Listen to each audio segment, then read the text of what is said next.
Okay, so today, We're diving into something. pretty wild. The idea of greening the Sahara Desert. Yeah. It's like Turning it from this, like... harsh environment into abundance and life. Right. And what's so fascinating about this It's not just some, like, uh, experiment. there's actually a professor. Dr. Guillermo Garcia Reyna. He's at the University of Las Palmas de Gran Canaria. And he's president of the Biogrammar Foundation. And he's putting forward a plan to actually, like... Make this a reality. Okay. I have to admit, like, Okay. everyone else, when I first heard this... I was a little skeptical. Sure.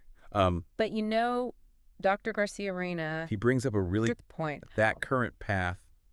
With unsustainable practices. It's going to lead us down what he calls a suicidal curve. Yeah, and that's a... Pretty powerful image. Yeah. Really, like... Makes you realize how urgent it is to Yeah. find... some solutions here. It really underscores that. Like, we really need to think differently. And it's not just about... Small changes here and there. He's really talking about... Rethinking how we see nature. And how we can work with it. Okay, so how do we do that? I mean, what does that even look like? So he uses this phrase. Integrated marine and photosynthetic systems. Okay. Those are some... Buzzwords. They're a mouthful, right? Yeah.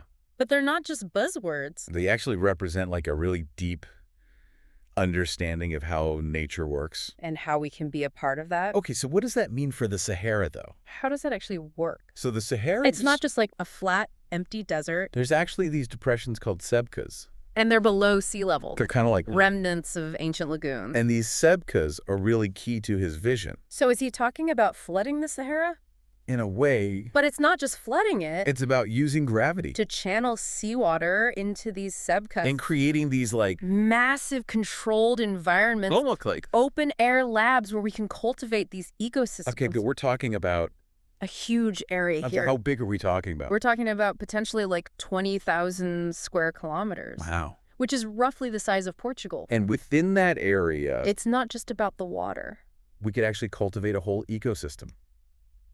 So that's where the whole... Photosynthetic part comes in, right? Yes. So he proposes cultivating salt-loving algae and bacteria. So instead of a desert of algae farms, it's more than just algae farms. Think about it. The algae and bacteria. They're not just there to look pretty. They actually form the base of a whole food web. They put oxygen into the water. Okay. And that creates an environment where you could have brine shrimp. You could have fish that you could harvest for food. Their waste acts as a natural fertilizer. You could even grow salt-tolerant plants. Like mangroves. Okay, so we're just... Algae, fish. It sounds like this could be... A whole self-sustaining food system. Exactly. Transforming the desert on this scale. It just seems like there would have to be...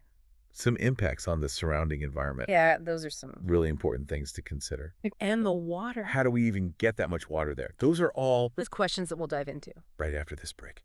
So before the break, we were talking about the impacts. And how big this project is. Right. The one thing to think about is... It's a closed-loop system. But it's still huge.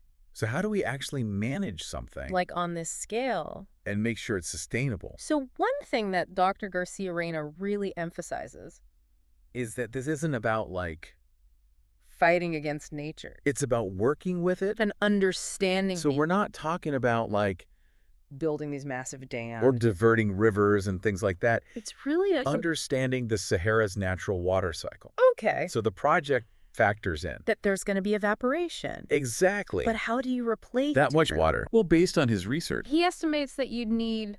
a constant flow of water. That's equal to about 12% of what the Mississippi River puts out. 12% of the Mississippi. That's still a ton of water. It is a lot of water. But these sebkhas are huge. And they're like these natural evaporation basins. So the idea is... you create this balanced system... where the water flowing in... makes up for the water evaporating out. Okay, so where does this water come from? Like, how do we get that much water there? So he actually points to a project called... the Red Sea Dead Sea Water Conveyance Project. And it's actually already been approved by the UN. And basically... they're going to move water from the Red Sea... to the Dead Sea, which is shrinking. And so it shows that these large-scale water transfers... when they're designed to carry... can be done. So we're basically taking inspiration from... other big projects. Are there any other examples? That make this seem possible? Yeah, there's actually a couple. For example? They already do large-scale shrimp farming. In the Saudi Arabian desert. Huh. So it's definitely possible to do. aquaculture in arid environments. Okay. And then there's also Commercial production of microalgae. that's happening in places like Hawaii and California. This shows that we can... Grow algae in controlled environments. So it's like he's taking All these different ideas. and kind of bringing them together. Exactly. He's not really talking about... Brand new technology. It's more about using what we already have. But thinking bigger. Okay. So instead of deserts being wastelands, It could actually be... the source of abundance. Exactly. Yeah. We've got to talk about... The downside. Of course. Because a project this big. Has to have some. Right. So let's get into that. So we've been talking about this incredibly ambitious project. And how it could be possible. We haven't really talked about... The potential downsides. Right. Because every project has its challenges. Exactly. And especially one of this scale. So what are we talking about here? Well, I mean, first of all, you get something like this started? it'd be huge. Yeah. We're talking infrastructure. We're talking technology. Ongoing management. And it's not just one country. Right. You'd need multiple countries. Working together. And even beyond the money. What about the environment?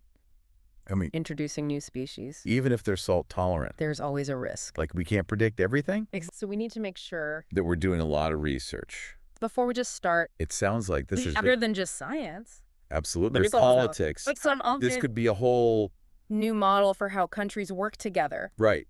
Instead of competing for resources, Maybe we can... cooperate. Exactly. You can see these Priorification is something we can solve together. And that's really What I want our listeners to think about. if we can green the Sahara. What else can we do? That's a great question. It really makes you think. We need to be bold. We need to challenge how we think.